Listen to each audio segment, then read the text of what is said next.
প্রিয় বন্ধুরা, welcome to exam help Bangla YouTube channel. বন্ধুরা, তোমাদের সবার জন্য দারুণ খুশির খবর, কারণ অফিসিয়ালিভাবে টেকনিশিয়ান পোস্টের জন্য শর্ট নোটিফিকেশান আউট করা হয়েছে, যেখানে তোমাদের পোস্টের সংখ্যা রয়েছে ৯,০০০-এর কাছাকাছি। এবং তার সঙ্গে সঙ্গে তোমাদের জানিয়ে রাখি, অফিসিয়াল নোটিফিকেশান তোমাদের জানানো হয়েছে 2024-এ যে তোমাদের ভ্যাকেন্সি আউট হবে, আবার তোমাদের পুনরায় এএলপি ও টেকনিশিয়ান পোস্টের জন্য তোমাদের 2025-এ ভ্যাকেন্সি আসবে, নিউ ভ্যাকেন্সি কিংবা নিউ নোটিফিকেশান। তাই অবশ্যই এখানে যে অফিসিয়াল শর্ট নোটিফিকেশানটা আউট করা হয়েছে, এই শর্ট নোটিফিকেশান তোমাদের কি কি উল্লেখ করা রয়েছে, তার সঙ্গে সঙ্গে তোমাদের জানাবো এই টেকনিশিয়ান পোস্টের জন্য তোমরা কারা কারা এলিজিবল, কারা কারা আবেদন করতে পারবে, সিলেকশন তোমাদের কীভাবে হবে এবং তোমাদের এখানে আবেদনটা কবে থেকে শুরু হবে। তাই অবশ্যই তোমরা যারা এই রেলের টেকনিশিয়ান পোস্টের জন্য অ্যাপ্লিকেশন করতে চাও, ভিডিওটি লাস্ট পর্যন্ত দেখো। তোমরা অনস্ক্রিন দেখতে পাচ্ছ অফিসিয়াল সেই শর্ট নোটিফিকেশান দেখতে পাচ্ছ। এখানে তোমাদের প্রথমে লেখা রয়েছে government of India, ministry of railways, railway recruitment board, CEN number 02/2024, recruitment of technician, tentative timeline. যেখানে তোমাদের অবশ্যই নোটিফিকেশান যখন ফুল নোটিফিকেশান আউট করা হবে টেকনিশিয়ান পোস্টের জন্য, যেখানে তোমাদের CEN নম্বর থাকবে 02/2024-এর জন্য, যেখানে তোমাদের নিচে বলা হচ্ছে tentative number of vacancies about 9,000, অর্থাৎ এখানে তোমাদের শুধুমাত্র টেকনিশিয়ান পোস্টের জন্য তোমাদের 9,000-এর কাছাকাছি ভ্যাকেন্সি থাকবে, যার জন্য তোমরা অল ওভার ইন্ডিয়া থেকে ছেলে ও মেয়েরা আবেদন করতে পারবে। ওকে, এখানে তাহলে শর্ট নোটিফিকেশান কী বলা হচ্ছে, এখানে তোমাদের 1 নম্বর পয়েন্টে বলা হচ্ছে publication of notification in employment news February 2024, অর্থাৎ এই যে তোমাদের টেকনিশিয়ান পোস্টের জন্য অফিসিয়াল ফুল নোটিফিকেশান, ওইটা তোমাদের এমপ্লয়মেন্ট নিউজ পেপারে প্রকাশ করা হবে ফেব্রুয়ারি মাসে। এবং তারপরে 2 নম্বর পয়েন্টে বলা হচ্ছে submission of online application March April 2024, অর্থাৎ এই টেকনিশিয়ান পোস্টের জন্য অনলাইন আবেদন প্রক্রিয়া তোমাদের শুরু হবে মার্চ এপ্রিলের মধ্যে। ওকে, তারপর তোমাদের 3 নম্বর পয়েন্টে বলা হচ্ছে the computer based test CBT are tentatively scheduled to be held between October and December 2024, অর্থাৎ এই টেকনিশিয়ান পোস্টে তোমরা যারা অনলাইন আবেদন করবে, তোমাদের যে প্রথম CBT এক্সাম নেওয়া হবে, ওই CBT এক্সামটা কন্ডাক্ট করানো হবে অক্টোবর থেকে ডিসেম্বরের মধ্যে।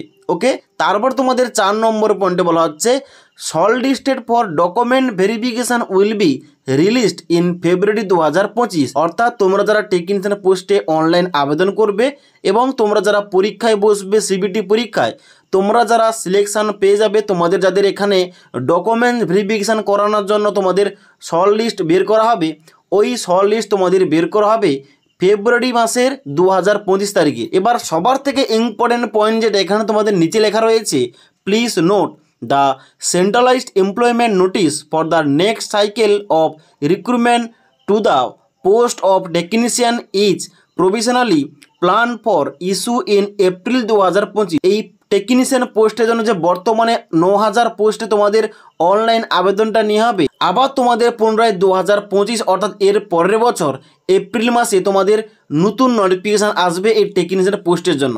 তাই অবশ্যই তোমাদের সবার জন্য খুশির খবর, কারণ এমনটাই কিন্তু এর আগে ঘোষণা করে দেওয়া হয়েছে যে এবার থেকে প্রতি বছর রেলওয়ের তরফে অফিসিয়াল নোটিফিকেশান পাবলিশ করা হবে ভিন্ন ভিন্ন পোস্টের জন্য, যার জন্য তোমরা ছেলে ও মেয়েরা এখানে তোমরা আবেদন করতে পারবে অল ওভার ইন্ডিয়া থেকে। ওকে, এবার এখানে তোমাদের যে শর্ট নোটিফিকেশান দেওয়া হয়েছে, এখানে তোমাদের কোনো রকম ডিটেলস দেওয়া নেই, এখানে তোমরা কারা কারা আবেদন করতে পারবে টেকনিশিয়ান পোস্টের জন্য এবং তার সঙ্গে সঙ্গে সিলেকশান কী রয়েছে A to Z। তবে আমরা দেখব এখানে তোমাদের 2018 সালে যে তোমাদের এএলপি ও টেকনিশিয়ান পোস্টের জন্য অফিসিয়াল নোটিফিকেশান আউট হয়েছিল, ওখানে আমরা দেখব এখানে তোমরা টেকনিশিয়ান পোস্টের জন্য তোমরা কারা কারা এলিজিবল, কারা কারা তোমরা ফর্ম ফিল আপ করতে পারবে। তো বন্ধুরা অনস্ক্রিন দেখতে পাচ্ছ আমি কিন্তু CEN নম্বর 1/2018 জন্য অফিসিয়াল নোটিফিকেশানটা ওপেন করে রেখেছি। এই পুরনো অফিসিয়াল নোটিফিকেশান অনুযায়ী আমরা দেখব তোমরা টেকনিশিয়ান পোস্টের জন্য তোমরা কারা কারা এলিজিবল, কারা কারা আবেদন করতে পারবে। এবার অনস্ক্রিন দেখতে পাচ্ছ এখানে তোমাদের এই অফিসিয়াল নোটিফিকেশান নিচের দিকে এখানে তোমাদের A to Z পোস্ট অনুযায়ী, তার সঙ্গে সঙ্গে ডিপার্টমেন্ট অনুযায়ী তোমাদের এখানে মিনিমাম এডুকেশন কোয়ালিফিকেশান দেওয়া রয়েছে।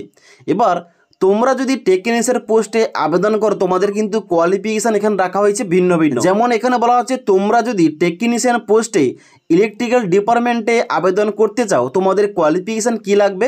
এখানে বলা হচ্ছে তোমাদের প্রথম ম্যাট্রিকুলেশন পাস করতে হবে এবং তার সঙ্গে সঙ্গে তোমাদের আইটিআই পাস করতে হবে রিকগনাইজ ইনস্টিটিউশন থেকে অফ এনসিবিটি এবং SCBT in the trade of winder armature. অর্থাৎ তোমাদের মাধ্যমিক পাস করার পর তোমাদের আইটিআই পাস করতে হবে উইন্ডার আর্মেচার ট্রেডে এবং তোমাদের ওই আইটিআই সার্টিফিকেটটার জন্য এনসিবিটি কিংবা এসসিবিটি অ্যাপ্রুভ হয়।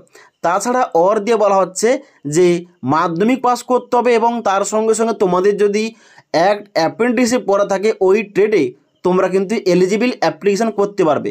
অর্থাৎ এখানে তোমাদের প্রায় সমস্ত ডিপার্টমেন্ট অনুযায়ী তোমাদের কিন্তু ট্রেড চাওয়া হয়েছে। এবং তারপর দেখতে পাচ্ছ নেক্সট তোমাদের 10 নম্বর দেখতে পাচ্ছ এখানে তোমাদের ডিপার্টমেন্টের নাম রয়েছে ইঞ্জিনিয়ারিং, যেখানে তোমাদের কোয়ালিফিকেশান রাখা হয়েছে মিনিমাম তোমাদের মাধ্যমিক পাস করতে হবে এবং তার সঙ্গে সঙ্গে আইটিআই তোমাদের পাস করতে হবে এনসিবিটি কিংবা এসসিবিটি থেকে, যেখানে তোমাদের ট্রেডের নাম রাখা হয়েছে কার্পেন্টার অথবা ফার্নিচার অ্যান্ড ক্যাবিনেট মেকার। অর্থাৎ তোমাদের যদি এখানে কার্পেন্টার এবং ফার্নিচার অ্যান্ড ক্যাবিনেট মেকার এই সমস্ত ট্রেডে তোমাদের আইটিআই করা থাকে মাধ্যমিকের পরে অবশ্যই ইঞ্জিনিয়ারিং ডিপার্টমেন্টে টেকনিশিয়ান পোস্টে আবেদন করতে পারবে। তার সঙ্গে সঙ্গে তোমাদের যদি এই সমস্ত ট্রেডে তোমাদের অ্যাপ্রেন্টিসশিপ করা থাকে তোমরাও কিন্তু এখানে এলিজিবল। তবে তার সঙ্গে সঙ্গে তোমাদের জানা রাখি এখানে টেকনিশিয়ানের মধ্যে অনেক ডিপার্টমেন্ট রয়েছে যেখানে তোমরা উচ্চ মাধ্যমিক পাস যোগ্যতায় আবেদন করতে পারবে। তাহলে কোন সেই ডিপার্টমেন্ট, কোন ডিপার্টমেন্টের জন্য তোমরা উচ্চ মাধ্যমিক পাস যোগ্যতায় আবেদন করতে পারবে, এখানে তোমরা অফিসিয়াল নোটিফিকেশানে নিচের দিকে আসবে। নিচের দিকে আসার পর দেখতে পাচ্ছ এখানে তোমাদের 70 নম্বর সিরিয়ালে এখানে ডিপার্টমেন্টের নাম দেওয়া রয়েছে সিগন্যাল ডিপার্টমেন্ট, যেখানে তোমাদের অবশ্যই আগের কোয়ালিফিকেশান থাকলে অ্যাপ্লিকেশান করতে পারবে। তবে এখানে অর দিয়ে বলা হচ্ছে, এখানে দেখতে পাচ্ছ তোমাদের বলা হচ্ছে 10+2 উইথ ফিজিক্স অ্যান্ড ম্যাথমেটিক্স তোমরা কিন্তু এখানে এলিজিবল। অর্থাৎ তোমরা যদি উচ্চ মাধ্যমিক পাস করে থাকো ফিজিক্স এবং ম্যাথমেটিক্স নিয়ে, অবশ্যই তোমাদের সাবজেক্টের মধ্যে ফিজিক্স এবং ম্যাথ থাকতে হবে, তবে তোমরা কিন্তু এই সিগন্যাল ডিপার্টমেন্টে আবেদন করতে পারবে। ওকে, এবার তোমরা যদি এই টেকনিশিয়ান পোস্টে অনলাইন আবেদন করো তাহলে তোমাদের সিলেকশনটা কীভাবে হবে। এখানে বলা হচ্ছে রিক্রুটমেন্ট প্রসেস, যেখানে বলা হচ্ছে অবশ্যই তোমাদের এএলপি পোস্টের মতো এখানে তোমাদের সিলেকশনটা রয়েছে।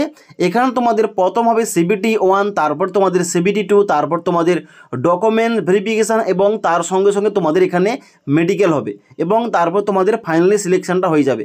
এবার এখানে তোমাদের ডিটেলস এক্সাম প্যাটার্ন এবং তার সঙ্গে সঙ্গে ডিটেলস এক্সাম সিলেবাস কী রয়েছে এবং এখানে তোমাদের বেতন কত দেওয়া হবে, অনলাইন আবেদন করার তারিখ কবে এবং এখানে তোমাদের A to Z তথ্য নিয়ে যখন ফুল অফিসিয়াল ডিটেলস নোটিফিকেশান পাবলিশ করা হবে অবশ্যই তোমাদের জানিয়ে দেবো। এবং তার সঙ্গে সঙ্গে তোমাদের অনলাইন আবেদন কীভাবে স্টেপ বাই স্টেপ করতে হবে সমস্ত রকম ভিডিও আমাদের চ্যানেলে প্রোভাইড করা হবে। তার জন্য তোমরা যারা আমাদের চ্যানেল নতুন, চ্যানেলটি সাবস্ক্রাইব করে পাশে থাকা বেল আইকন প্রেস করে অল নোটিফিকেশানটা অন করে রাখবে। যখনই আমাদের চ্যানেলে কোন রকম ভিডিও পাবলিশ করা হবে ভিডিওর নোটিফিকেশানগুলো তোমাদের কাছে সঙ্গে সঙ্গে পৌঁছে যাবে।